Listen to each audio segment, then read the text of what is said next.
لِيَدَّبَّرُوا آيَاتِهِ وَلِيَتَذَكَّرَ أُولُو الْأَلْبَابِ۔ صدق اللہ العظیم وصدق رسولہ النبی الکریم۔ ایک بار ادب سے آقا دو جہاں جناب محمد رسول اللہ صلی اللہ علیہ وسلم کی بارگاہ اقدس پناہ میں نذرانِ درود پیش کریں۔ پڑھیں اللہم صلی علی سیدنا و مولانا محمد معدن الجود والکرم وآلہ وبارک وسلم صلاۃ و سلام علیک یا رسول اللہ۔ جامعہ اشرفیہ احسن العلوم مانپور چھپرا، جس طرح ادارہ خوبصورت ہے، ادارے کی تعلیم خوبصورت ہے، ادارے کے سارے اساتذہ اور سارے طلباء اچھے ہیں، اسی طرح ادارے کا جلسہ بھی بہت خوبصورت ہے۔ سجاوٹ، زینت، آرائش، ڈیکوریشن، لائٹنگ، بجلی، بیٹھنے کا حسن انتظام، عوام الناس کی کثرت، وسیع اسٹیج، خوبصورت محبوب گوہر کی نظامت، فیضی صاحب کی شاعری، مولانا ابواللیث قادری صاحب کی نگرانی، ان ساری چیزوں سے جلسہ ہزاروں میں اکلوتا جلسہ ہو گیا۔ اللہ تبارک و تعالی اس فیضان علم کانفرنس کو قبول فرمائے۔ اب تک جو کارروائی ہوئی اچھی کارروائی رہی، خوبصورت نعت خوانی ہوئی، سیف اللہ علیہ صاحب کی زبردست تقریر ہوئی، محبوب گوہر صاحب کی خوبصورت نظامت ہوئی، اور کثیر علماء کرام کی موجودگی رہی۔ ہر اعتبار سے جلسہ بالکل سجا سجایا ہوا علم و فضل کا ایک گلدستہ نظر آ رہا۔ اب اخیر میں یہ فقیر آپ کے سامنے حاضر ہے۔ 2-4 گھنٹے سے لوگ تھک چکے ہیں۔ اگر لوگ حاجت کے لیے بس باہر جاتے ہیں کوئی شکایت کی بات نہیں ہے، چونکہ فطری تقاضے کے تحت آدمی ایک جگہ کئی گھنٹوں تک بیٹھ نہیں سکتا ہے، اور پھر رات میں جاگنا یہ بہت مشکل کام نہیں ہے۔ جو مشکل کام آپ کر رہے ہیں کبھی کبھی کرتے رہیے۔ اللہ تعالیٰ اس محفل خیر کے صدقے میں آپ کو صحت اور تندرستی عطا فرمائے۔ آج علاقے کے بہت سارے خان صاحب موجود ہیں، مگر ایک بڑے خان صاحب اسٹیج پہ نہیں۔ جناب مکھیا اسرار خان صاحب وہ آج یہاں نہیں ہے، جبکہ حالت تندرستی میں نے سنا ہے کہ وہ اکثر جلسوں میں پوری رات دعا تک وہ اٹینڈ کرتے، مہمانوں کو روانہ کرتے وقت تک۔ آج ان کے دل پہ ایک بہت بڑا بوجھ ہے کہ میں اس جلسے میں آج گاؤں میں رہنے کے باوجود میں شریک نہیں ہو رہا۔ اللہ تبارک و تعالیٰ انہیں صحت اور تندرستی عطا فرمائے، ان کی ساری محنتوں کو، جد و جہد کو، دینی خدمات کو اللہ قبول فرمائے۔ باتیں بہت ساری ہو سکتی ہیں اور ہوتی رہتی ہیں، آپ سنتے رہتے ہیں، مگر سب سے بڑی بات یہ ہے کہ بندہ اپنے مذہب پر مضبوطی سے قائم رہے، اور دنیا میں جتنی بھی باتیں وہ پڑھے، چاہے سائنس پڑھے، ٹیکنالوجی پڑھے، ایسٹرولوجی پڑھے، فزکس پڑھے، کیمسٹری پڑھے، لٹریچر پڑھے، ناول پڑھے، جو بھی پڑھے، وہ اتنا جان لے کہ قرآن کریم کا کوئی جواب ہے، چونکہ قرآن اللہ کا کلام ہے۔ اللہ تبارک و تعالی تمام کمزوریوں سے پاک ہے، تو دنیا میں سب سے زیادہ قرآن کریم کی تلاوت ہوتی ہے، اور سب سے زیادہ ہونی بھی چاہیے، چونکہ بندہ کمزوریوں کا پتلا، ہر علم والے کے اوپر میں ایک علم والا ہے، ہر شاعر کے اوپر ایک شاعر ہے، ہر خطیب سے بڑا ایک خطیب ہے، وفوق كل ذي علم علیم، ہر علم والے کے اوپر میں علم والا۔ کوئی انسان یہ نہیں کہہ سکتا کہ میری تحقیق آخری اور حتمی تحقیق ہے۔ سائنس بڑی ترقی پہ ہے، لیکن کوئی ویگیانک یہ نہیں کہہ سکتا کہ جو میں کہہ رہا ہوں یہ میری آخری تحقیق ہے، اس کے آگے اور کچھ نہیں۔ ایسا نہیں۔ 2 سال پہلے کوئی کچھ کہتے ہیں اور 2 سال کے بعد کوئی کچھ کہتے ہیں۔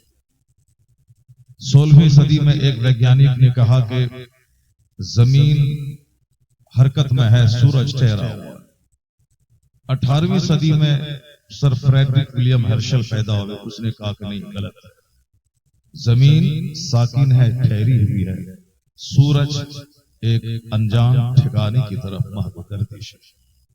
بتائیے چلا بڑا سے بڑا ویگیانک کیوں نہ ہو، وہ آدمی ہے، اور آدمی کی ہر تحقیق پہ الگ سے تحقیق ہو سکتی ہے، اور اس کی تحقیق کمزور ہو سکتی ہے، اور ہر آئے دن نئی نئی تحقیقات کے دروازے کھلتے چلے جائیں۔ اس لیے قرآن کریم پڑھنے کا مطلب ہے کہ وہ فائنل بات ہے، اس کے آگے کچھ بھی نہیں ہو سکتا ہے۔ قرآن شریف کی بات جہاں آ گئی تو اب چونکہ وہ آدمی کا کلام ہی نہیں ہے کہ کوئی دوسرا طاقتور آدمی اس سے مضبوط کلام لے آئے، چونکہ وہ خالق کائنات کا کلام ہے۔ اب آخری بات وہاں سوائے سرینڈر کرنے کے اور کوئی دوسرا راستہ نہیں۔ سرینڈر کا مطلب یہ ہوا کہ سر تسلیم خم کر دے، جھکا دے بندہ، بس اللہ نے جو کہا وہ سچ ہے۔ وہاں وائے واٹ چون چرا کی کوئی گنجائش نہیں، اللہ نے کہہ دیا کہ چونکہ وہ ساری کائنات کے خالق کا کلام۔ یہ انسان بیسیکلی بہت کمزور ہے۔ جو انسان آج ہواؤں میں اڑ رہا ہے، سمندر کی وادی میں غوطہ لگا رہا ہے، جس انسان کو بڑا گھمنڈ ہے آج، یہ انسان کمزوری کا پتلا ہے۔ قرآن کہتا ہے فَلْيَنْظُرِ الْإِنسَانُ مِمَّا خُلِقَ خُلِقَ مِن مَّاءٍ دَافِقٍ يَخْرُجُ مِن بَيْنِ الصُّلْبِ وَالتَّرَائِبِ إِنَّهُ عَلَى رَجْعِهِ لَقَادِرٌ۔ اس آیت کریمہ کو ہر مسلمان کو پڑھنا چاہیے اور دوسروں کو سکھانا بھی چاہیے اور بتانا بھی چاہیے۔ زیادہ بکواس کرنے والا عقل مند نہیں ہوتا ہے، جو جتنا زیادہ عقل مند ہوتا ہے وہ اتنا ہی زیادہ خاموش رہتا ہے۔ چونکہ جب عقل کمزور ہوتی ہے تو زبان تیز ہو جاتی ہے، اور جب عقل پختہ ہوتی ہے تو زبان خاموش رہتی ہے، دماغ تیز ہو جاتا ہے۔ دماغ تیز ہونے کا مطلب ہے کہ بندہ غور و فکر کا عادی ہو جاتا ہے، بندہ سوچنے سمجھنے کا عادی ہوتا ہے، ریسرچ اس کی زندگی کا حصہ بن جاتی ہے۔ وہ ہر چھوٹی سے چھوٹی اور بڑی سے بڑی باتوں پہ غور کرتا ہے، وہاں سے اپنے لیے روشنی، ہدایت کا نور اپنے لیے پاتا ہے۔ تو انسان کمزوری کا پتلا ہے۔ اس آیت کریمہ میں اللہ نے کیا کہا؟ آدمی کو اپنی پیدائش پہ غور کرنا چاہیے۔ وہ پیدا ہوا کیسے؟ انسان پیدا ہوا ہے کیسے؟ ایک پانی کے جمپ کرتے ہوئے قطرے سے پیدا ہوا، یعنی وہ پانی کا قطرہ جو باپ کی ریڑھ کی ہڈی اور ماں کے سینے کی ہڈی سے نکلتا ہے۔ یخرجو من بین الصلب والترائی، یہ اللہ کی بات ہے، فائنل بات ہے۔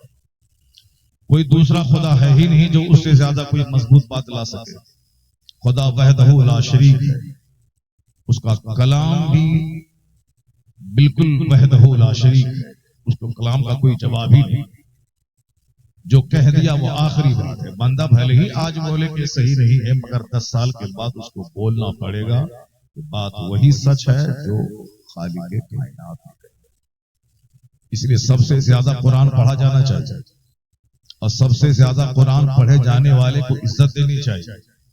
چاہے ایک ڈسٹرکٹ کا ڈی ایم کوئی آ جائے، وہ صاحب سائنس پڑھا ہے، انگریزی پڑھی ہے، میتھ پڑھا ہے، فزکس پڑھی ہے، بایولوجی پڑھی ہے، انہوں نے جی کے جی ایس کا مطالعہ کیا ہے، وہ اس قابل نہیں ہے کہ میں اس کا پاؤں چوموں۔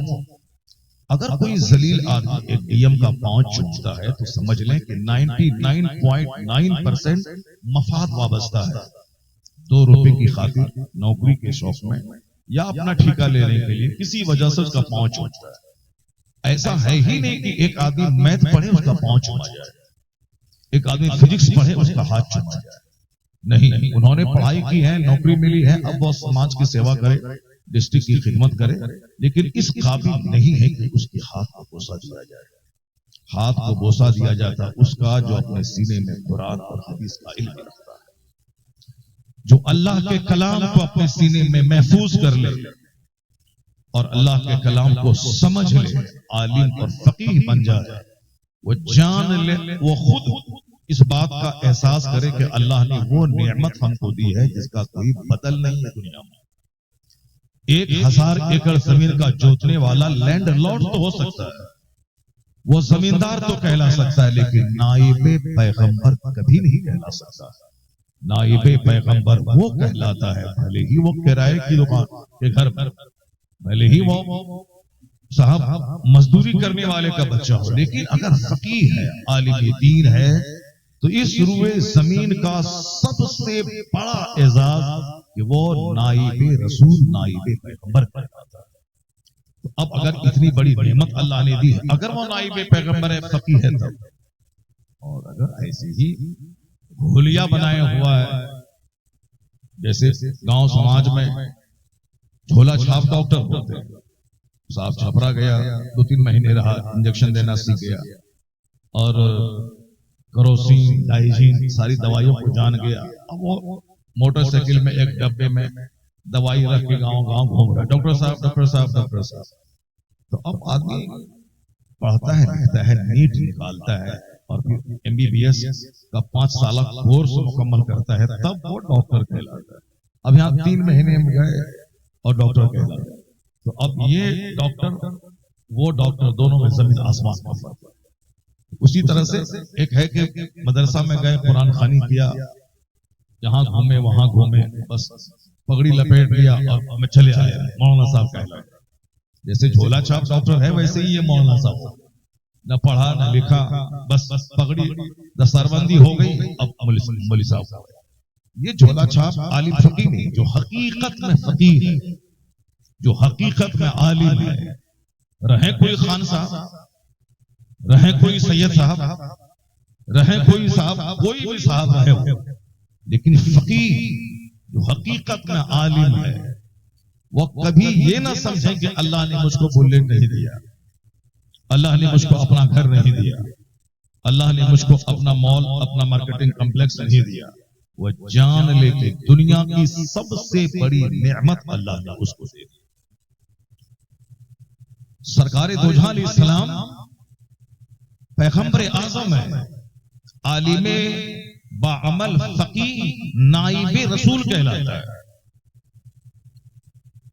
یہ اتنا بڑا ٹائٹل ہے کہ 1000 ایکڑ زمین کا جوتنے والا تو چھوڑی، پورے بھارت کا وزیر اعظم، پوری دنیا کی یونائٹڈ نیشنز کا پریزیڈنٹ، چاہے جتنا بڑا منصب ہو، کوئی منصب نیابت رسول کے منصب کو، عظمت کو چھو نہیں سکتا۔ اب ایک عالم دین کو کوئی گالی دے، کوئی فرق نہیں پڑتا، عالم دین کے مارنے کی بات کرے، کوئی فرق نہیں پڑتا، چونکہ پیغمبر اعظم علیہ السلام کو بھی لوگوں نے، ان پر بھی لوگوں نے پتھروں کی بارش کر، آقا علیہ السلام کو بھی لوگوں نے گالیاں دی، آقا علیہ السلام کے بھی گلے میں لوگوں نے چادر ڈال کے کھینچا۔ جو کائنات کے مالک و مختار ہیں، محبوب پروردگار ہیں، ان کو بھی حالت سجدہ میں لوگوں نے اونٹ کی اجڑی ان کی پیٹھ پر رکھ دی۔ یعنی کوئی ایسا ٹارچر کا، تکلیف کا طریقہ کافروں نے نہیں چھوڑا، مگر آج ان سے دشمنی کرنے والے کسی کافر کا کوئی بچہ دنیا میں موجود نہیں، ان کا کوئی نام لینے والا موجود نہیں، مگر جنہوں نے تکلیفیں سہی، جنہوں نے دین کا کام نہیں چھوڑا، جنہوں نے اللہ کی طرف سے ملی ہوئی ذمہ داری کو بحسن و خوبی نبھایا، آج ان کا نام 200 کروڑ مسلمانوں کے نام کے ساتھ جڑا ہوا ہے۔ محمد احمد، محمد سمر، محمد قمر، محمد توسیع، محمد اسرار، محمد مشکور، محمد منظور۔ یہ لفظ محمد کا کیا مطلب ہوتا ہے؟ یہ لفظ محمد کا مطلب ہے کہ وہ بندہ محمد عربی کا غلام، یہ ان کا فالوور ہے، 200